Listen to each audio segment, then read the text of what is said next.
Assalamualaikum warahmatullahi wabarakatuh. Perkenalkan, saya Herul Fikri dengan NIM 2892170015, Prodi Manajemen S1 Manajemen, mata kuliah UAS Sistem Informasi Manajemen dengan dosen Bapak Mulyono SH.MM. Kali ini saya akan membahas tentang alat dan teknik pengembangan sistem informasi manajemen. Alat pengembangan sistem informasi manajemen yang pertama HIPO, kedua data flow diagram, ketiga struktur chart, keempat SADT diagram, kelima Warner atau OR diagram, keenam Jackson diagram. Yang pertama HIPO diagram. Metode perencanaan sistem digambarkan dalam bentuk diagram HIPO untuk menunjukkan hubungan antara modul dengan fungsi dalam satu sistem. Proses ini dilakukan dengan pencarian informasi secara manual yang diinginkan oleh user, kemudian akan ditampilkan oleh sistem. Saat ini banyak digunakan sebagai alat desain dan teknik dokumentasi dalam pengembangan sistem. HIPO berbasis pada fungsi, yaitu tiap-tiap modul di dalam sistem digambarkan oleh fungsi utamanya. Diagram HIPO memiliki beberapa sasaran yang dapat membantu memudahkan dalam membuat program. Di antaranya adalah yang pertama, untuk lebih menekankan fungsi yang harus diselesaikan oleh program. Yang kedua, untuk menyediakan struktur guna memahami fungsi dari sistem. Ketiga, untuk menyediakan penjelasan dari input yang harus dihasilkan oleh masing-masing fungsi pada tiap-tiap tingkatan dari diagram HIPO. Yang keempat, untuk menyediakan output yang sesuai dengan kebutuhan penggunaan. Jenis diagram yang ada pada paket HIPO: diagram rinci, VTOC, diagram ringkasan. VTC diagram yang menampilkan hubungan fungsi keseluruhan pada aplikasi yang akan dibuat yang digambarkan secara terstruktur. Pada diagram ini, nama dan nomor dari program HIPO diidentifikasikan, struktur paket diagram dan hubungan fungsi juga diidentifikasi dalam bentuk hierarki. Keterangan masing-masing fungsi diberikan pada bagian penjelasan yang diikutsertakan dalam diagram ini. Diagram ringkasan adalah diagram yang menunjukkan secara garis besar hubungan dari input, proses, dan output. Diagram rinci adalah suatu seri diagram fungsional dan masing-masing diagram dihubungkan dengan sebuah subfungsi sistem. Diagram ini yang paling rendah dalam diagram yang terdapat dalam paket HIPO. Diagram rinci berisi unsur-unsur paket dasar. Fungsi dari diagram ini adalah menjelaskan fungsi-fungsi khusus, menunjukkan item-item output dan input yang khusus, dan menunjukkan diagram rinci lainnya. Yang kedua, data flow diagram (DFD) adalah gambaran alur informasi dari pemrosesan input sampai ke output pada suatu sistem. DFD digunakan karena banyak alur kerja yang lebih sulit digambarkan dengan deskripsi kata dan akan lebih efektif bila menggunakan diagram. Pada proses software development, DFD adalah alat untuk menyebarkan dan menganalisis lebih dalam sebuah sistem informasi. Analisis inilah yang kemudian diserahkan kepada programmer guna membuat coding. DFD memiliki beberapa jenis, diantara DFD level 0, DFD level 1, dan DFD level 2. Notasi simbol dalam DFD. 1. Data store. Data store dalam simbol DFD adalah film penyimpanan seluruh informasi yang akan menjadi input pada proses selanjutnya. Yang kedua, data flow. Jika ada data store atau penyimpanan basis data, maka untuk mengalirkan alur informasi dari sistem satu ke sistem lainnya diperlukan sebuah data flow. Yang ketiga, proses. Proses dalam DFD adalah berbentuk bangun ruang berkesinambungan seperti lingkaran atau persegi ditambah dengan sudut bulat. Yang keempat, external entity. Dalam alur kerja tentu ada kehadiran pihak ketiga. Sebutan untuk pihak ketiga dalam DFD adalah external entity atau terminator. Pihak ketiga juga termasuk divisi lain atau sistem lain. Cara membuat DFD: yang pertama, kelola basis data. Kedua, tentukan jumlah masukan dan keluaran. Ketiga, hubungkan pada data store. Keempat, output sesuai proses.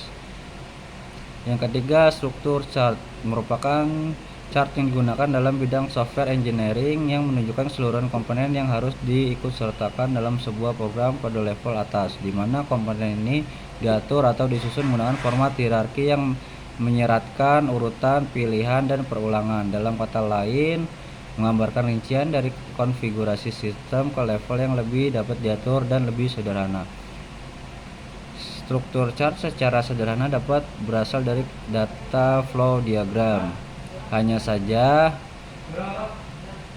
mempresentasikan sistem lebih rinci daripada DFD, karena pada struktur chart sistem diurai ke dalam modul fungsional yang lebih rendah, menjelaskan fungsi dan subfungsi yang lebih rinci dari tiap modul sistem dengan lebih spesifik dibanding DFD. Kegunaan diagram secara umum adalah untuk memperlihatkan atau menjelaskan suatu daya yang ditampilkan atau disajikan. Dengan adanya diagram, pengguna atau pihak yang terlibat dalam maksud dari suatu data, sarana, prosedur, dan aktivitas yang biasa dilakukan dalam sebuah sistem. Proses membuat struktur chart: pertama, mengidentifikasi modul dan level. Yang kedua, mengidentifikasi hubungan spesial. Yang ketiga, menambahkan couple. Yang keempat, meninjau dan merevisi struktur chart. Yang keempat, SADT, struktur analisis dan desain teknik. SADT merupakan metodologi pengembangan sistem terstruktur yang dikembangkan oleh DT-ROS selama tahun 1969 sampai 1973, dikembangkan lebih lanjut oleh Softtek Corporation mulai 1974. SADT juga menganut konsep dekomposisi, yaitu menggambarkan terlebih dahulu sistem secara utuh, whole system, sebagai tingkat tertinggi dan memecahkan lebih terinci. SADT memandang suatu sistem terdiri dari dua hal. Yang pertama, benda, objek, dokumen, atau data. Yang kedua, kejadian, kegiatan yang dilakukan oleh orang, mesin, atau perangkat lunak. Terdapat dua tipe diagram yang digunakan SADT: diagram kegiatan disebut aktigram, diagram data disebut datagram. Diagram kegiatan menunjukkan kegiatan yang dilakukan di sistem, simbol kotak menunjukkan kegiatan. Diagram data, kelebihan SADT mudah dipelajari. Yang kedua, merupakan alat yang baik untuk digunakan sebagai komunikasi antara analisis sistem dengan pemakai sistem selama proses pengembangan sistem. Yang ketiga, hasil dari desain sistem akan dapat didokumentasi yang baik. Yang keempat, dengan spesifikasi desain yang sama, kebanyakan perancang sistem akan menghasilkan solusi yang hampir sama. Kekurangan SADT membutuhkan waktu dan personel yang lebih banyak untuk membuatnya. Yang kedua, metodologi ini hanya baik untuk tahap analisis dan desain secara umum. Yang ketiga, proses di dalam modul tidak digambarkan. Yang keempat, aplikasi dari metodologi ini membutuhkan tingkat keahlian tertentu dan pengalaman dari analisis sistem. Kelima, Warner atau OR diagram adalah semacam hierarki diagram alur yang memungkinkan deskripsi dari organisasi data dan prosedur. Awalnya dikembangkan di Prancis oleh Jean-Dominique Warner dan di Amerika Serikat oleh Kenneth Orr. Metode ini membantu desain struktur program dengan mengidentifikasi hasil output dan pengelolaan, dan kemudian bekerja mundur untuk menentukan langkah-langkah dan kombinasi dari masukan yang diperlukan untuk memproduksi. Metode garis sederhana yang digunakan ada Warner atau OR diagram, membuat tingkatan dalam sistem jelas dan pergerakan data yang diantara mereka hidup.